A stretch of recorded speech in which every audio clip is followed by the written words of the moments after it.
شروع اللہ کا نام لے کر جو بڑا مہربان نہایت رحم والا ہے۔ الف لام میم را۔ اے نبی، یہ کتاب الہی کی آیتیں ہیں اور جو کچھ تمہارے پروردگار کی طرف سے تم پر نازل ہوا ہے حق ہے، لیکن اکثر لوگ ایمان نہیں لاتے۔ اللہ وہی تو ہے جس نے ستونوں کے بغیر آسمان جیسا کہ تم دیکھتے ہو اتنے اونچے بنائے، پھر عرش پر جلوہ افروز ہوا اور سورج اور چاند کو کام میں لگا دیا۔ ہر ایک میعاد معین تک گردش کر رہا ہے۔ وہی دنیا کے کاموں کا انتظام کرتا ہے۔ اس طرح وہ اپنی آیتیں کھول کھول کر بیان کرتا ہے کہ تم اپنے پروردگار کے روبرو جانے کا یقین کرو۔ اور وہی ہے جس نے زمین کو پھیلایا اور اس میں پہاڑ اور دریا پیدا کیے اور ہر طرح کے میووں کی دو دو قسمیں بنائیں۔ وہی رات کو دن کا لباس پہناتا ہے۔ غور کرنے والوں کے لیے اس میں بہت سی نشانیاں ہیں۔ اور زمین میں کئی طرح کے قطعات ہیں ایک دوسرے سے ملے ہوئے، اور انگور کے باغ اور کھیتی اور کھجور کے درخت، بعض کی بہت سی شاخیں ہیں اور بعض کی اتنی نہیں ہوتی، باوجود کہ پانی سب کو ایک ہی ملتا ہے۔ اور ہم بعض میووں کو بعض پر لذت میں فضیلت دیتی ہیں، اور اس میں سمجھنے والوں کے لیے بہت سی نشانیاں ہیں۔ اگر تم عجیب بات سننی چاہو تو کافروں کا یہ کہنا عجیب ہے کہ جب ہم مر کر مٹی ہو جائیں گے تو کیا اثر نو پیدا ہوں گے؟ یہی لوگ ہیں جو اپنے پروردگار سے منکر ہوئے ہیں، اور یہی ہیں جن کی گردنوں میں طوق ہوں گے، اور یہی اہل دوزخ ہیں کہ ہمیشہ اس میں جلتے رہیں گے۔ اور یہ لوگ بھلائی سے پہلے تم سے برائی جلدی سے مانگتے ہیں، یعنی طالب عذاب ہیں، حالانکہ ان سے پہلے عذاب واقع ہو چکے ہیں۔ اور تمہارا پروردگار لوگوں کو باوجود ان کی بے انصافیوں کے معاف کرنے والا ہے، اور بے شک تمہارا پروردگار سخت عذاب دینے والا ہے۔ اور کافر لوگ کہتے ہیں کہ اس پیغمبر پر اس کے پروردگار کی طرف سے کوئی نشانی کیوں نازل نہیں ہوئی؟ اے نبی، تم تو صرف خبردار کرنے والے ہو، اور ہر ایک قوم کے لیے رہنما ہوا کرتا ہے۔ اللہ ہی اس بچے سے واقف ہے جو عورت کے پیٹ میں ہوتا ہے، اور وہی پیٹ کے سکڑنے اور بڑھنے سے بھی واقف ہے، اور ہر چیز کا اس کے ہاں ایک اندازہ مقرر ہے۔ وہ چھپی اور ظاہر چیزوں کا جاننے والا ہے، سب سے بزرگ ہے، عالی رتبہ ہے۔ کوئی تم میں سے چپکے سے بات کہے یا پکار کر، یا رات کو کہیں چھپ جائے یا دن کی روشنی میں کھلم کھلا چلے پھرے، اللہ کے نزدیک برابر ہے۔ اس کے آگے اور پیچھے اللہ کے چوکیدار ہیں جو اللہ کے حکم سے اس کی نگرانی کرتے ہیں۔ اللہ اس نعمت کو جو کسی قوم کو حاصل ہے نہیں بدلتا جب تک کہ وہ اپنی حالت کو نہ بدلے، اور جب اللہ کسی قوم کے ساتھ برائی کا ارادہ کرتا ہے تو وہ پھر نہیں سکتی، اور اللہ کے سوا ان کا کوئی مددگار نہیں ہوتا۔ وہی تو ہے جو تم کو ڈرانے اور امید دلانے کے لیے بجلی دکھاتا اور بھاری بھاری بادل پیدا کرتا ہے، اور رعد اور فرشتے سب اس کے خوف سے اس کی تسبیح و تحمید کرتے رہتے ہیں۔ اور وہی بجلیاں بھیجتا ہے، پھر جس پر چاہتا ہے گرا بھی دیتا ہے، جبکہ وہ اللہ کے بارے میں جھگڑتے ہیں، اور وہ بڑی قوت والا ہے۔ کام کا پکارنا تو اسی کا ہے، اور جن کو یہ لوگ اس کے سوا پکارتے ہیں وہ ان کی پکار کو کسی طرح قبول نہیں کرتے، مگر اس شخص کی طرح جو اپنے دونوں ہاتھ پانی کی طرف پھیلا دے تاکہ دور ہی سے اس کے منہ تک آ پہنچے، حالانکہ وہ اس تک کبھی بھی نہیں آ سکتا۔ اور اسی طرح کافروں کی پکار بیکار ہے۔ اور جتنی مخلوقات آسمانوں اور زمین میں ہے، خوشی سے یا ناخوشی سے اللہ کے آگے سجدہ کرتی ہے، اور ان کے سائے بھی صبح و شام سجدے کرتے ہیں۔ ان سے پوچھو کہ آسمانوں اور زمین کا پروردگار کون ہے؟ تم ہی کہہ دو کہ اللہ۔ ان سے کہو کہ کیا تم نے اللہ کو چھوڑ کر ایسے لوگوں کو کارساز بنایا ہے جو خود اپنے نفع و نقصان کا بھی اختیار نہیں رکھتے؟ کہو کیا اندھا اور آنکھوں والا برابر ہیں، یا اندھیرا اور اجالا برابر ہو سکتا ہے؟ بھلا ان لوگوں نے جن کو اللہ کا شریک مقرر کیا ہے، کیا انہوں نے اللہ کسی مخلوقات پیدا کی ہے جس کے سبب ان کے لیے مخلوقات مشتبہ ہو گئی ہے؟ کہہ دو کہ اللہ ہی ہر چیز کا پیدا کرنے والا ہے، اور وہ یکتا ہے، بڑا زبردست ہے۔ اسی نے آسمان سے مے برسایا، پھر اس سے اپنے اپنے اندازے کے مطابق نالے بہہ نکلے، پھر پانی پر پھولا ہوا جھاگ آ گیا، اور جس چیز کو زیور یا کوئی اور سامان بنانے کے لیے آگ میں تپاتے ہیں اس میں بھی ایسا ہی جھاگ ہوتا ہے.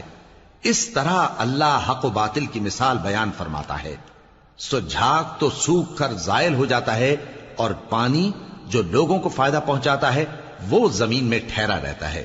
اس طرح اللہ صحیح اور غلط کی مثالیں بیان فرماتا ہے تاکہ تم سمجھو. جن لوگوں نے اللہ کے حکم کو قبول کیا ان کی حالت بہت بہتر ہوگی، اور جنہوں نے اس کو قبول نہ کیا اگر روئے زمین کے سب خزانے ان کے اختیار میں ہوں تو وہ سب کے سب اور ان کے ساتھ اتنے ہی اور نجات کے بدلے میں صرف کر ڈالیں، مگر نجات کہاں؟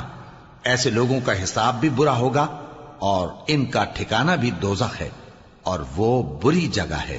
بھلا جو شخص یہ جانتا ہے کہ جو کچھ تمہارے پروردگار کی طرف سے تم پر نازل ہوا ہے حق ہے، وہ اس شخص کی طرح ہے جو اندھا ہے، اور سمجھتے تو وہی ہیں جو عقل مند ہیں، جو اللہ کے عہد کو پورا کرتے ہیں اور قول و قرار کو نہیں توڑتے، اور جن رشتوں کے جوڑے رکھنے کا اللہ نے حکم دیا ان کو جوڑے رکھتے اور اپنے پروردگار سے ڈرتے رہتے اور برے حساب سے خوف رکھتے ہیں. اور جو اپنے پروردگار کی خوشنودی حاصل کرنے کے لیے مصائب پر صبر کرتے ہیں اور نماز پڑھتے ہیں، اور جو مال ہم نے ان کو دیا ہے اس میں سے پوشیدہ اور ظاہر خرچ کرتے ہیں اور نیکی سے برائی کو دور کرتے ہیں، یہی لوگ ہیں جن کے لیے عاقبت کا گھر ہے، یعنی ہمیشہ رہنے کے باغات جن میں وہ داخل ہوں گے.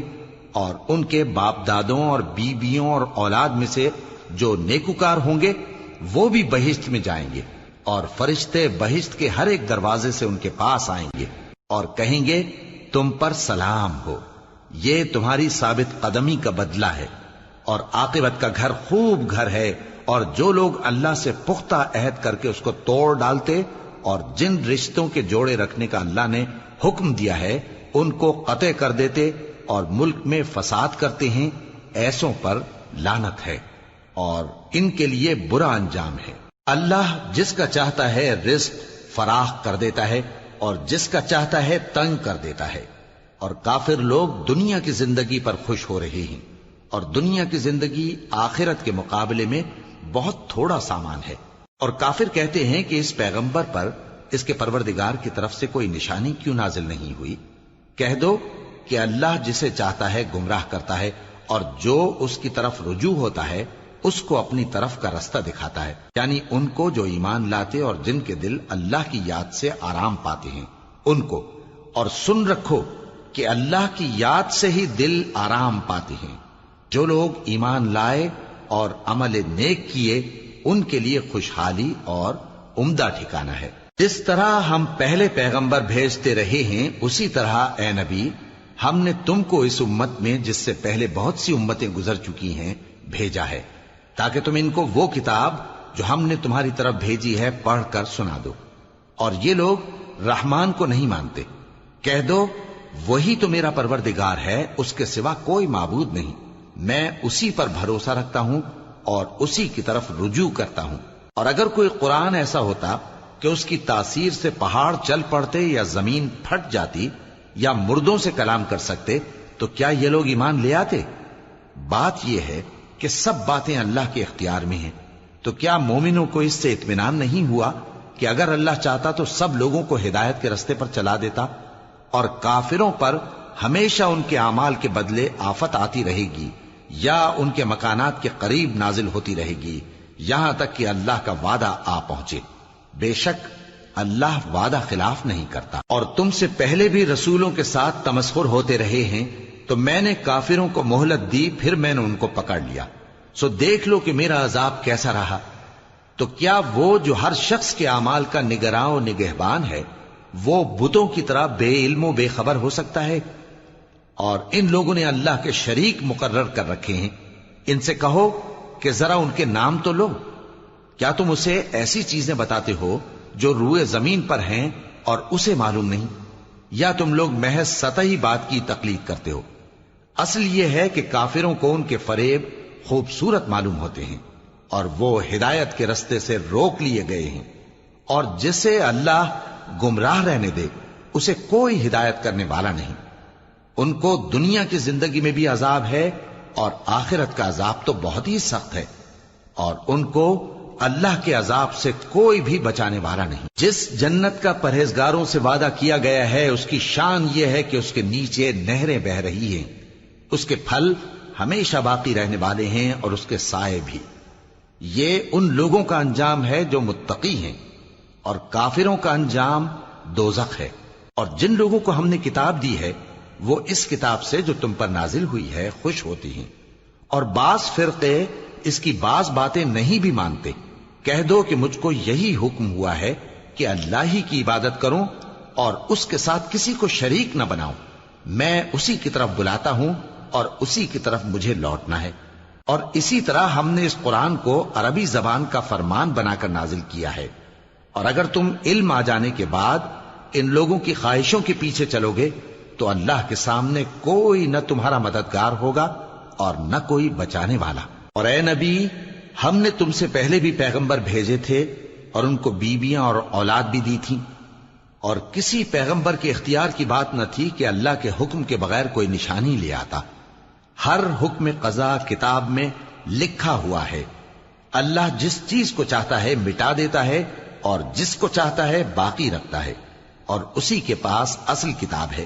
اور اگر ہم کوئی عذاب جس کا ان لوگوں سے وعدہ کرتے ہیں تمہیں دکھائیں، یعنی تمہارے روبرو ان پر نازل کریں، یا تمہاری مدت حیات پوری کر دیں، یعنی تمہارے انتقال کے بعد عذاب بھیجیں، تو تمہارا کام ہمارے احکام کا پہنچا دینا ہے اور ہمارا کام حساب لینا ہے۔ کیا انہوں نے نہیں دیکھا کہ ہم زمین کو اس کے کناروں سے گھٹاتے چلے آ رہے ہیں؟ اور اللہ جیسا چاہتا ہے حکم کرتا ہے، کوئی اس کے حکم کا رد کرنے والا نہیں، اور وہ جلد حساب لینے والا ہے۔ جو لوگ ان سے پہلے تھے وہ بھی بہتیری تدبیریں کرتے رہے ہیں، سو تدبیر تو سب اللہ ہی کی ہوتی ہے۔ ہر شخص جو کچھ کر رہا ہے اللہ اسے جانتا ہے، اور کافر جلد معلوم کر لیں گے کہ آخرت میں اچھا انجام کس کے لیے ہوتا ہے۔ اور کافر لوگ کہتے ہیں کہ تم پیغمبر نہیں ہو۔ کہہ دو کہ میرے اور تمہارے درمیان اللہ اور وہ شخص جس کے پاس کتاب آسمانی کا علم ہے بطور گواہ کافی ہے۔